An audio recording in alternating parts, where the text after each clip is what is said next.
In this video, I'll be sharing my fluffy and creamy homemade vanilla cake recipe. This recipe is so detailed that you do not need to be a pro baker to get it right. I am not a pro baker. My name is Ehi and you're welcome to my kitchen. These are all the ingredients that we need to make our vanilla cake at home, or should I say these are the ingredients that I use, and they are not even up to 10. And honestly, it's because we do not need too much serene, because for this recipe, simple does it. Now the first thing that we need is some flour, of course, which has been pre-sifted. You always want to sift your flour to take out all the lumps and the dirt for a smoother batter consistency. We'll also be needing some white granulated sugar, of course, first for sweetening and secondly because I do not think that you can make good vanilla cake without granulated sugar. It's a very important ingredient. We'll also be needing some eggs. For this I'm using 9 eggs. Now, some people use more eggs or even less. It honestly just depends on preference. Where you use more eggs, you can decide to skip the liquid milk totally. But for me and for this quantity of flour, I would always use 9 eggs and then some liquid milk, and it works for me every single time for that creaminess and fluffiness that I like. But always remember, you can always do whatever works for you. If you are using liquid milk, I'd advise that you use buttermilk if you have access to it. If not, you can always make your own buttermilk at home. Just check out my video on how to make banana bread and you'll see how to make your buttermilk simple and easy. I like to put in some milk flavor for that extra milky flavor, but this is very optional. You can skip this entirely, or if you're using powdered milk or liquid milk, but I use it anyway. Of course, we'll be needing some margarine or butter depending on your preference or what you have access to. For this, I'm using some margarine. We'll also be needing some baking powder, which is very important. You cannot bake cake without this actually. And then we'll be needing some ogogoro. I'll be using this as my preservative for the cake, which is also optional. If you're making your cake in small quantity or one that you wouldn't really store for long, you can skip this. But if you'll be preserving the cake, whether in the freezer or whatnot, and you're not sure of what the shelf life will be, then you really want to include this in your cake. It's pretty much just alcohol, so any brandy, rum or gin should work fine. If you do not want alcohol in the cake, you can go for powdered preservatives. These are all flavors I've already started using. This is coconut, butterscotch and vanilla. We're making vanilla cake, so you can stick strictly to vanilla flavor. Personally, I like to mix and match a couple of flavors for depth of flavors. This is honestly just optional, but that's how I like it. So you can stick to the milk flavor that we saw earlier or just the vanilla flavor. But you can also mix and match as many flavors as you would want to try if you want to. There are other brands of these flavors as well, and I hear that the industrial flavors are usually better than the handmade. So let me know what you think about that in the comments. Now that we know our ingredients, let's get into the baking process proper. I'll be using my stand mixer for this because this day I didn't even have strength at all. But I have another video that I'll be dropping on other options that you can explore for mixing. It's going to be a very detailed video, so you want to stick around and turn on your post notification bell so that once that video drops next week, you will be the first to know. Now to begin, you want to first beat your butter or margarine depending on what you're using for about 2 minutes, actually just to incorporate some air in there and loosen it up in preparation for the next step.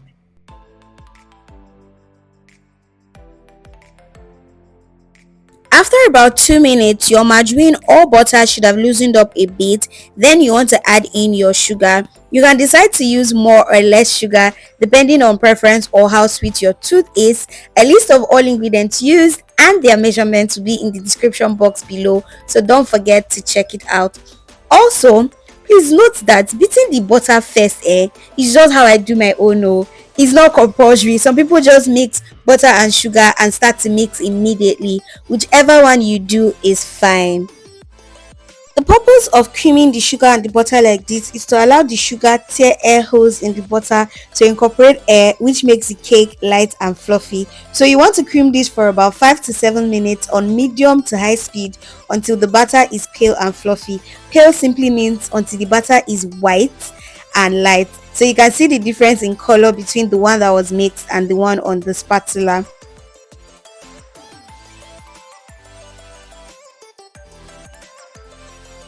Whilst that is creaming, we're going to go ahead to prep our eggs because we'll be needing it next. So we'll be needing two bowls to separate the egg yolks from the egg whites. Again, this is how I like to do my own. I like to add in the egg yolk first without beating it, and then I'll now beat the egg whites into a lighter consistency and add it separately.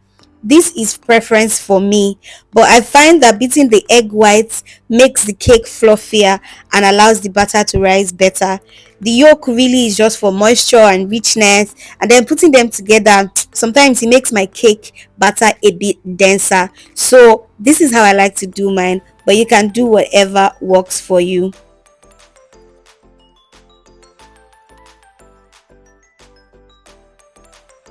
I like to add in a pinch of salt before mixing the eggs, but this is just preference. It is very optional.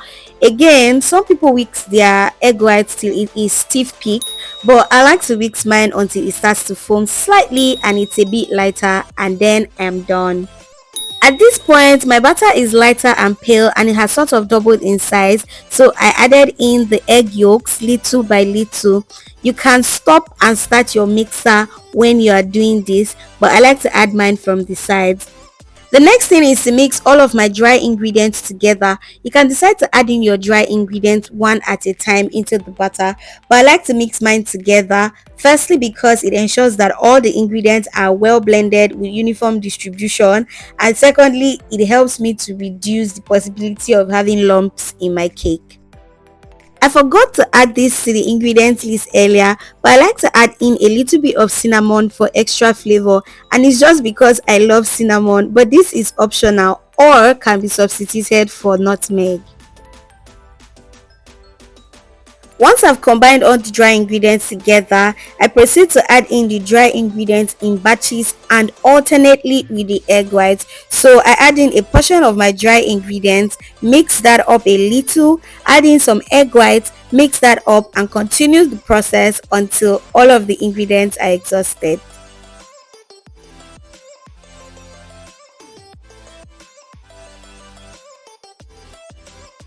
I like to add in some flavor into the egg white just for depth of flavor and also to mask that raw egg smell or flavor that could possibly come out, but this is very optional.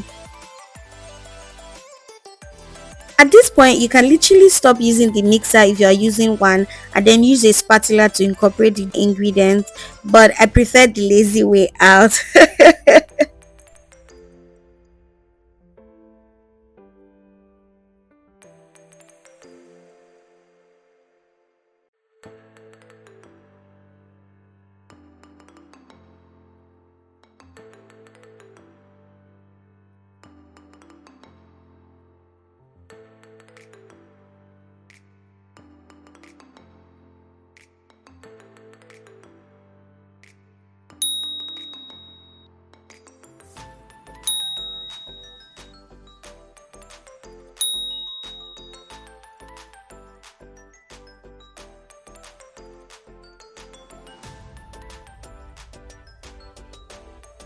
This is what homemade buttermilk looks like, and the milk is going to be the last batch of wet ingredients we are going to be adding into our batter. So if you've not watched the video yet on how to make buttermilk at home, please click the link up there to watch it. I'll also be adding in the rest of my flavor into the milk. Again, you can add yours directly into the batter, but this is what works for me.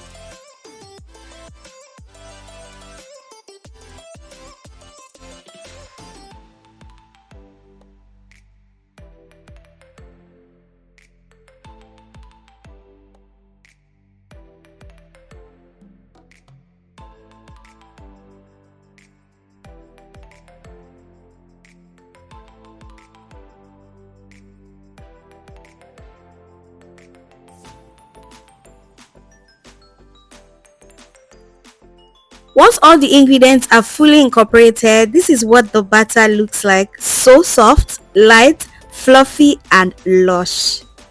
At this point, you can add in your preservatives if you are using alcohol and just use a spatula to mix the combine. You do not want to overmix this. If you are using powdered preservatives, you want to add it in along with the flour and other dry ingredients. Some people who use alcohol actually even add it in along with the wet ingredients, and you can do that too, but I prefer adding mine last because it works for me.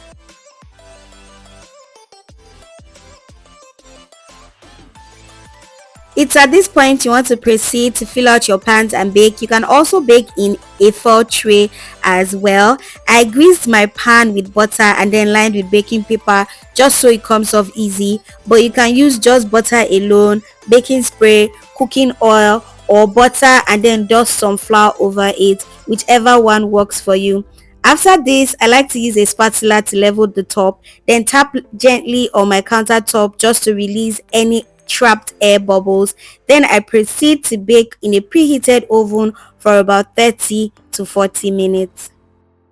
And after that, this is what I have. Can you see how soft this looks? You can let it cool for a bit before taking it out of the pan to prevent it from baking, but I like sharp sharp. If you follow my recipe, your vanilla cake will come out looking this soft and fluffy every single time. Let me know in the comments if you have other methods that gives you satisfactory results. Don't forget to like, share and subscribe. Bye.